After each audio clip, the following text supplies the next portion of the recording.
Cancer is often referred to as a silent killer and a leading cause of death in women, especially Nigerian women. Human papilloma virus, HPV, is the most common sexually transmitted infection that causes this disease, which has become a public health threat.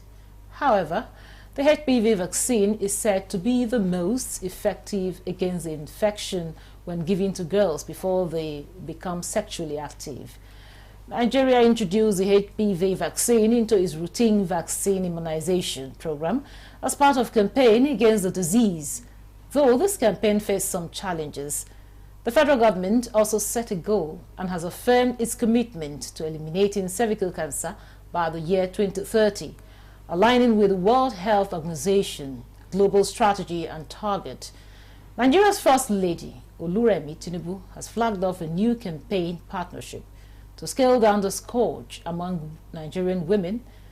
What could be the impact of these efforts in eliminating cervical cancer in Nigeria? These and more would be our focus on Nigeria Today. Thanks for joining us. I'm Ikaria Clinton.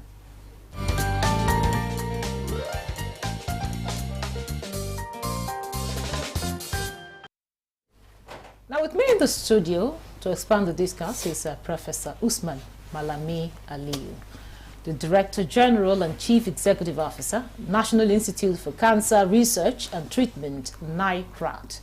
It's a pleasure to have you on Nigeria Today. Thank you for having me. Now let's just go straight to the basis.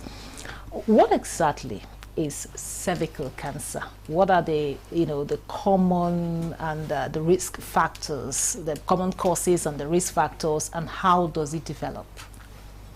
Okay, so thank you very much for the question. Cervical cancer, it is a disease that affects the cervix. When we say cervix, in a layman's term, it is the mouth of the womb. So it is a disease of the mouth of the womb that has the tendency to invade the adjacent structures that are surrounding that mouth of the womb, multiply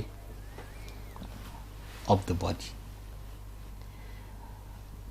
In the scientific language, we call that attaining a malignant status. That is, it has the ability to embed and even penetrate and extend to the distant part of the body.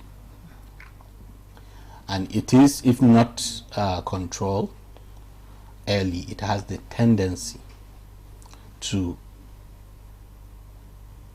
take the life of the individual that has the disease. So what are the common causes? The common causes, I can say locally it is one of the cancers that the exact cause is known. And in this case, it is a virus. And the virus is called human papilloma virus. And there are about more than 99. So how prevalent is it in? Presented by Globacom. Cervical cancer has been found to be the second cancers in women, especially in Nigeria, mainly in Nigerian women. Breast being the first, the second being cervical cancer. In both sexes, generally, it is the third. It is the third. Okay. But in terms of mortality in the country, it is ranking the second. In the year, I think the latest statistic that we have in the country, in the world over, reported that Nigeria, I think in that year, had there about 13,700 plus new cases, and almost there about more than 7,000 deaths were recorded in that 2020. So you can see how devastating the disease is. And what is more painful is that it is one of the disease that the cause is known. No. And yes, it's known. And we also have a vaccine for it. Now, what are some of the, the signs, like for people that already have it? All right. So, as you know, human papillomavirus is the commonest sexual infections that we normally have, in the population. At an earlier exposure or contact with the virus, patient usually it takes a long course to develop exact cervical cancer disease. It can take from 10 up to 20 years.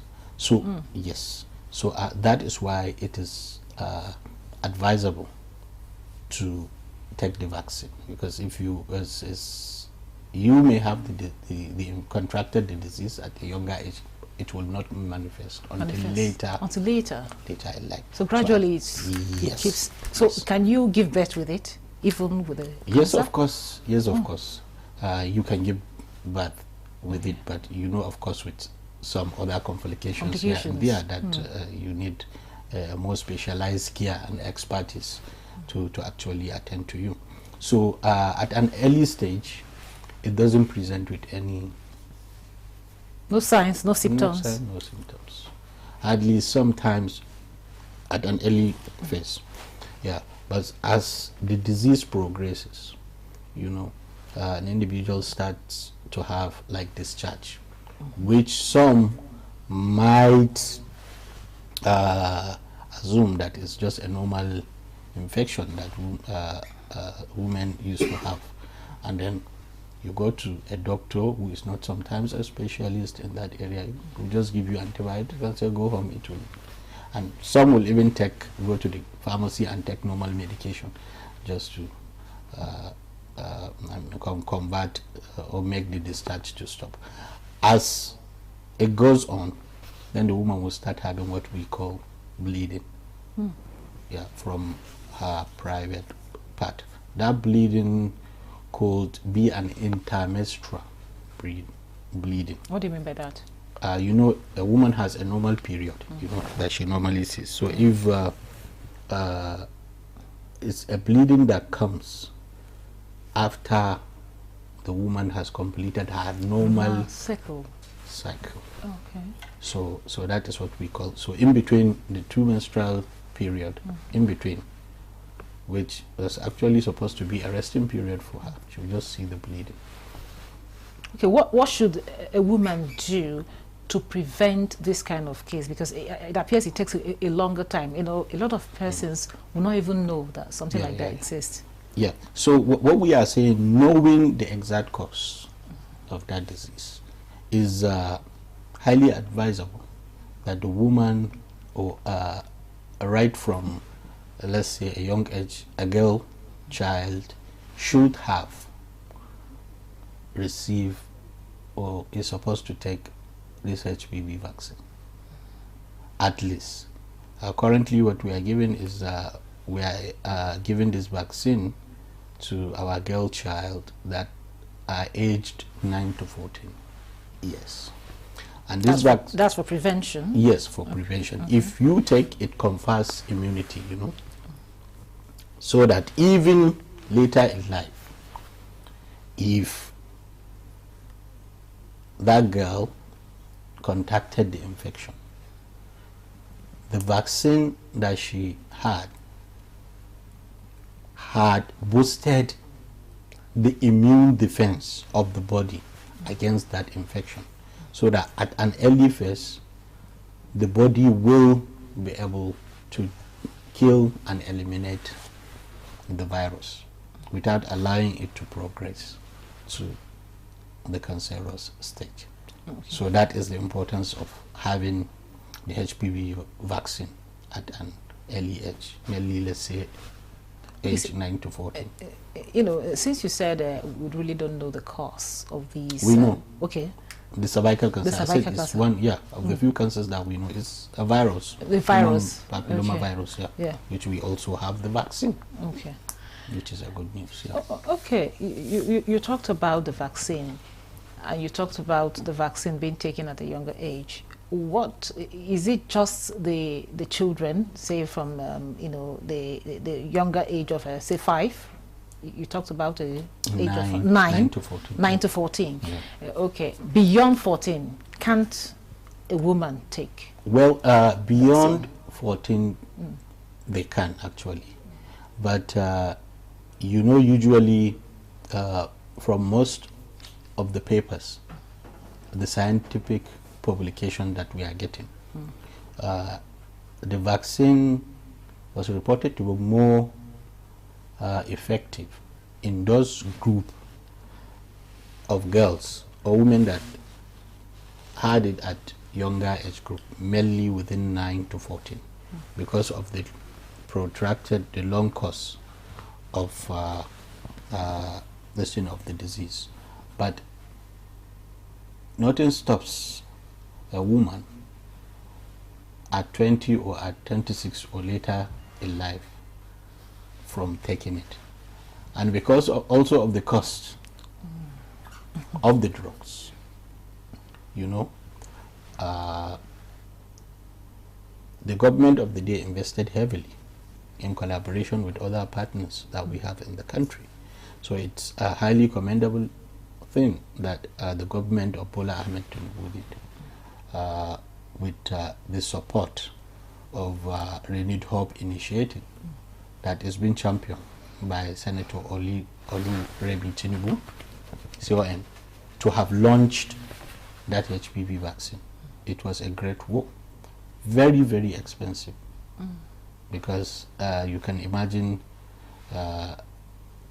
the condition that the people are currently in the country. But the government procured, with some support from our partners, this medication, which you can get free at our primary health care centers in the country. Okay. So now, because of that, now the government set and plan who are the group of people that will benefit most from this medication, from this vaccine. And based on the scientific evidence that we have currently, it has been found and realized that, based on the reports, that girls aged 9 to 14 benefited the most. And if you are able to immunize or vaccinate, this group of people,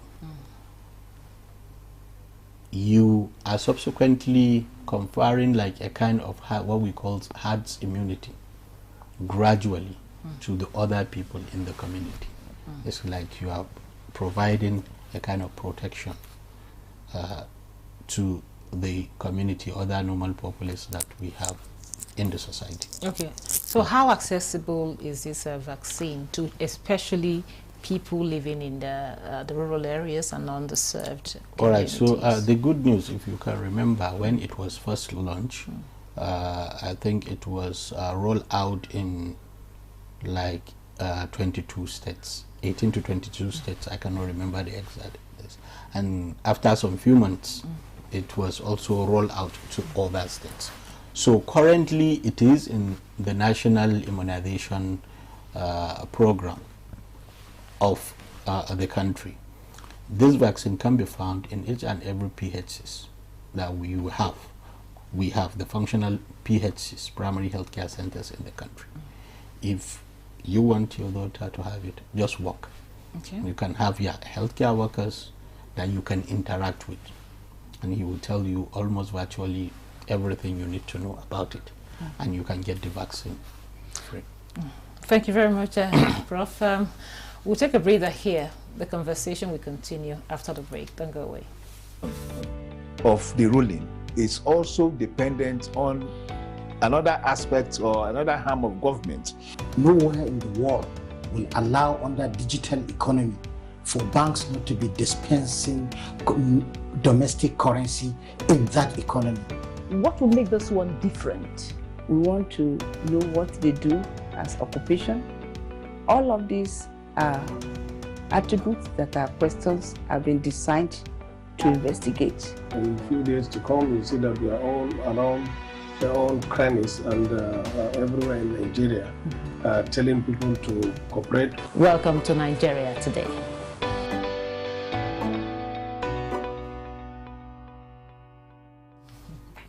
Welcome back. This is still Nigeria Today. We are looking at eliminating cervical cancer in Nigeria. And of course, I have a gentleman here in the studio to tell us all about that. Now, Prof, talk to us. How is your institute? Because you know we've not talked about your institute. How is your institute partnering to eliminate cervical cancer in the country? All right. So my institute, that is the National Institute for Cancer Research and Treatment, it is a leading agency of government under the Federal Ministry of Health that is charged with the responsibility of controlling the menace and scourge of cancer currently in the country, the leading organization in the area of research. And one of the mandate of the institute is taking that leadership to ensure effective cancer prevention, cancer research, treatment, and control in the country. Now, in the area of cervical cancer, what part of the activities that the institute did was, one, to actually design a policy document that will guide the whole country based on the available data that we have on this cervical cancer. Because without a policy document, without a strategic plan, you cannot go anywhere. So within, I think, the first year of the establishment of the institute, the first thing we did was to actually draft that cervical cancer control plan for the country, of course, together with WHO, Clinton Health Access Initiative, and other Federal Ministry of Health and other supporting partners. So using that cancer control plan, the institute was actually able to plan the activities surrounding improving the health awareness campaign in the 6 geopolitical zones of the country, which I think we at NTA covered some in the year 2024. We've been around the regions, in the country, merely improving the knowledge of our populace on what is cervical cancer, what are the common risk factors, and of course even the healthcare workers. There were a training to train the trainer to upgrade their skills on how they attend to the cervical cancer patient. Still on the issue of cervical cancer elimination, the institute, in collaboration with the Ministry of Health, champion the declaration of November 17 to be the World Cervical Cancer Elimination Day world over.